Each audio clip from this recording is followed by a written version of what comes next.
It's another edition of Time About the Movies, and today we're taking a look at the movies of April 22nd, 1994. We only got 4 movies to look at today, so let's not waste any more time. Let's just jump on into it. And we'll start off with the biggest new release of the weekend, and that is the star-studded Western from director Jonathan Kaplan with Madeline Stowe, Mary Stuart Masterson, Andy McDowell, and Drew Barrymore. That is Bad Girls. It's a homesteader's claim to 640 acres. I'd like it if you all go in with me. All they wanted was a fresh start. Well, your claim's worthless without your husband alive. They had no rights. You touch her again, you're a dead man. I don't let my friends get hung.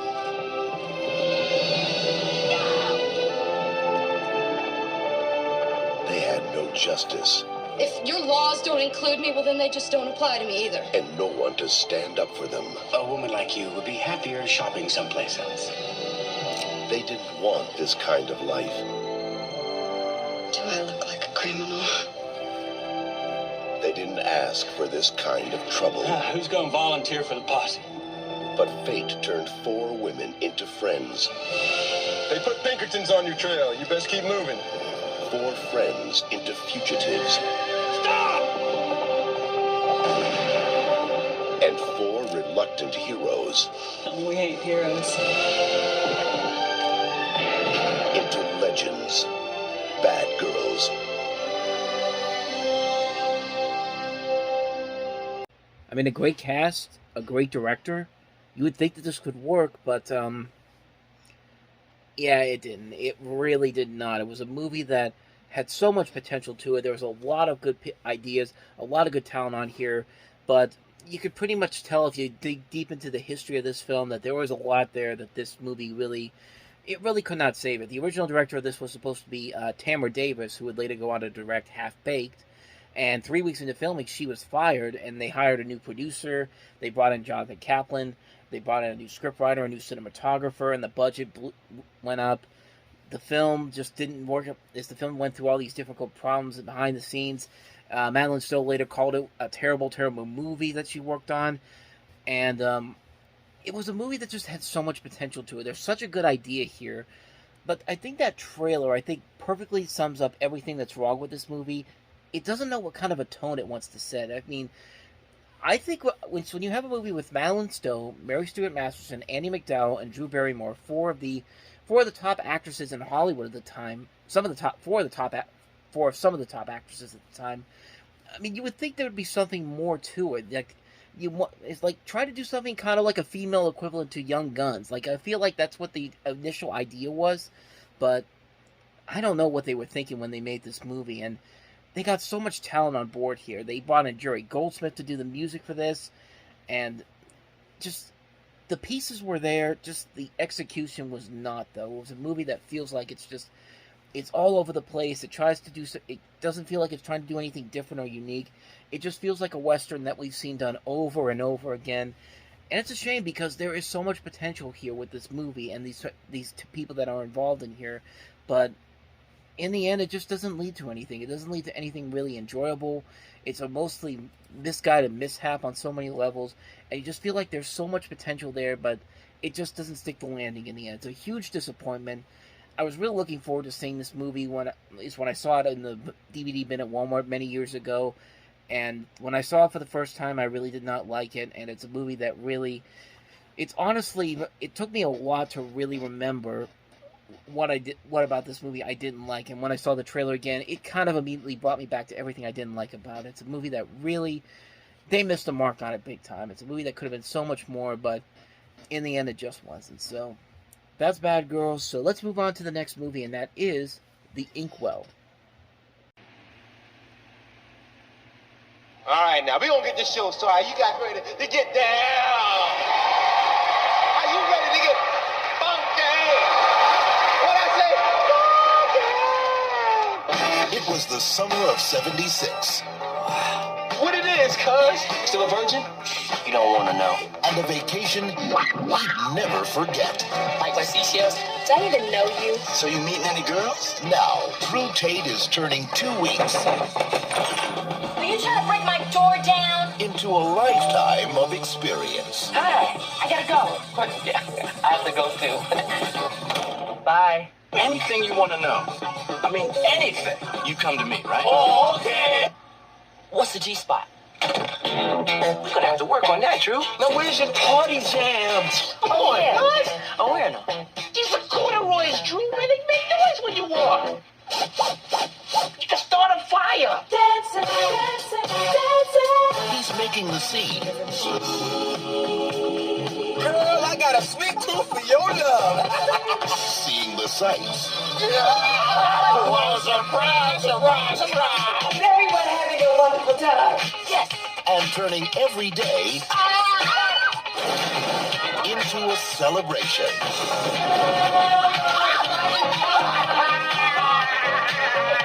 That's too nasty. But I can't help it. I'm nasty. Get in the groove at the Inkwell. Did you pop it? No, we bought it. It's a lobster, no nuts. Here you go again, another movie with so much potential to it. Another movie that has a great cast: Lorenz Tate, Joe Morton, Glenn Turman, Vanessa Bell Calloway, Morris Chestnut, Jada Pinkett, Dwayne Martin.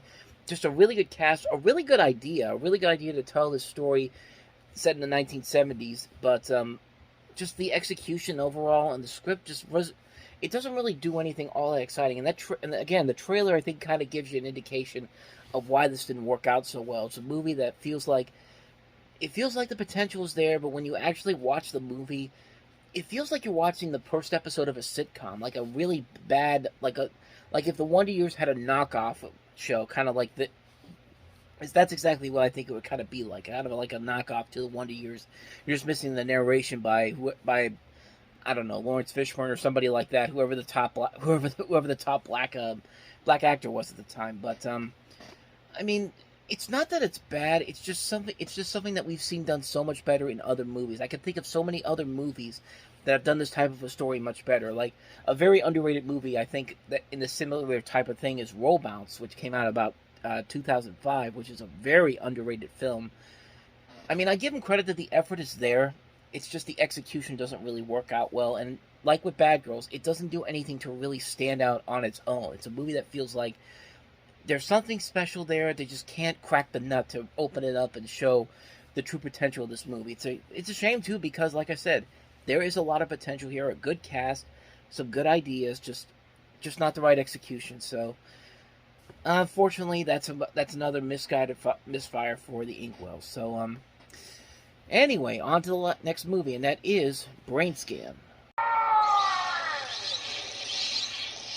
Now that I have your attention, please allow me to introduce myself. My name is Trickster. What was that film you were watching? Death, death, death. Death, death, death. Part 2. Oh, Lord. Michael has seen it.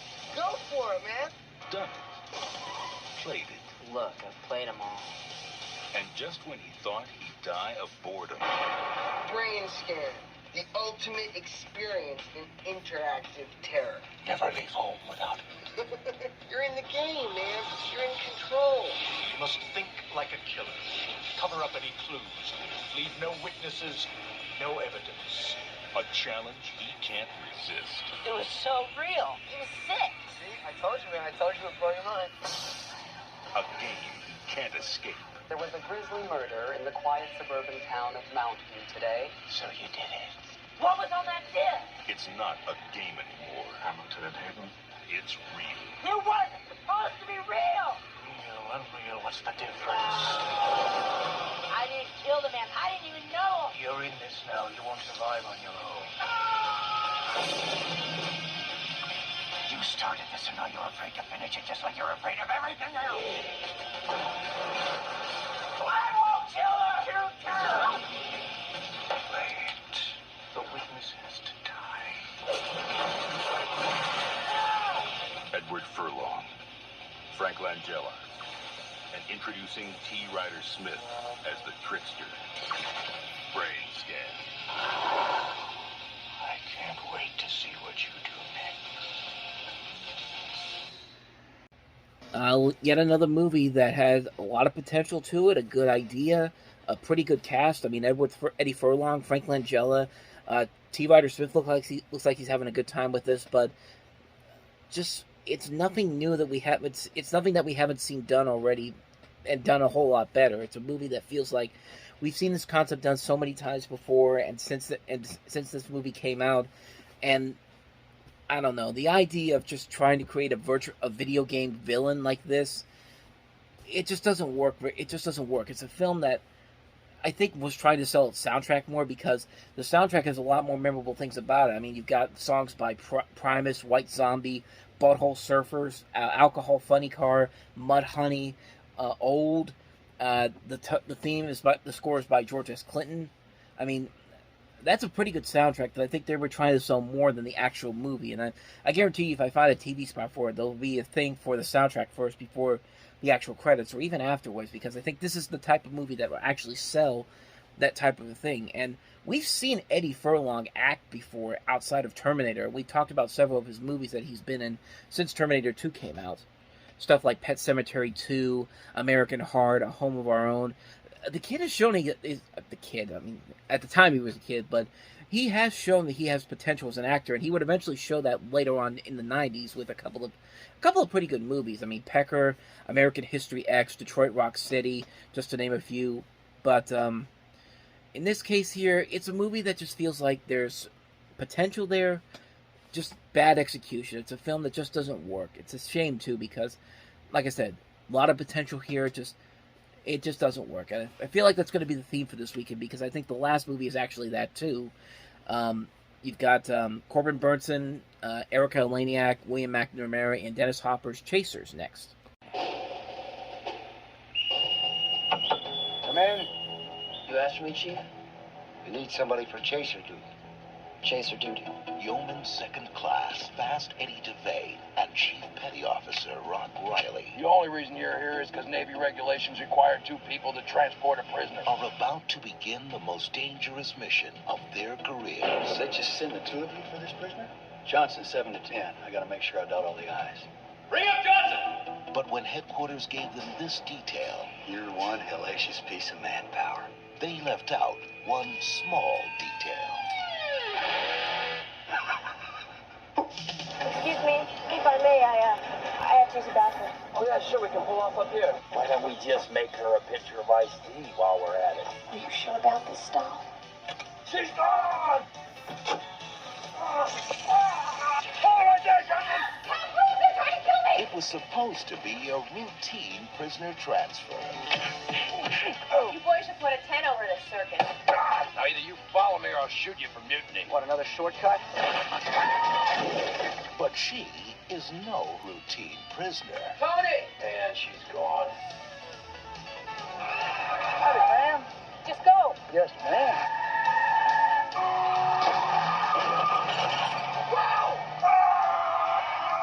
Hi, boys. Whoa. Hey, come back here! You come back here! I just love a man in uniform. Tom Berenger, Erica Eleniak, William McNamara, Gary Busey. In a film by Dennis Hopper. What are you doing? Tony! I gotta admit, she's good.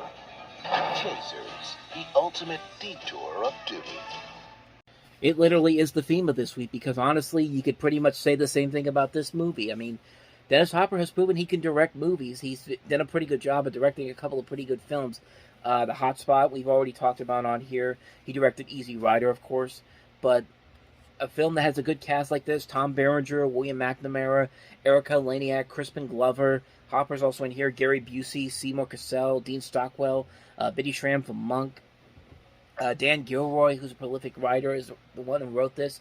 Music by Dwight Yoakam. I mean, the setup is there. It's just none of the jokes are really funny, and the chemistry between Berenger, McNamara, and Eleniak just isn't there. Like, I don't buy Erica Eleniak as this smart, sophisticated criminal who's able to get away from these 2 guys that are supposed to take her in as quick as they do in this movie. I mean, it gets ridiculous. Like, these guys should not be this stupid in order to keep falling for this trick over and over and over again. I mean, and you think Dennis Hopper's going to be one of the main characters in there, but no, that's just a cameo for him. And like how much of an ego do you have to put a cameo of yourself in the actual trailer and making you think that you're one of the big stars of the movie when really you're not? I mean, it's a movie that really is a huge misfire. I think what Dennis Hopper was trying to do was basically try to make a mainstream comedy, try to make a mainstream comedy success, but needless to say, it didn't work in this case. And again, much like with most of the movies we've talked about on here, it's a movie that has potential.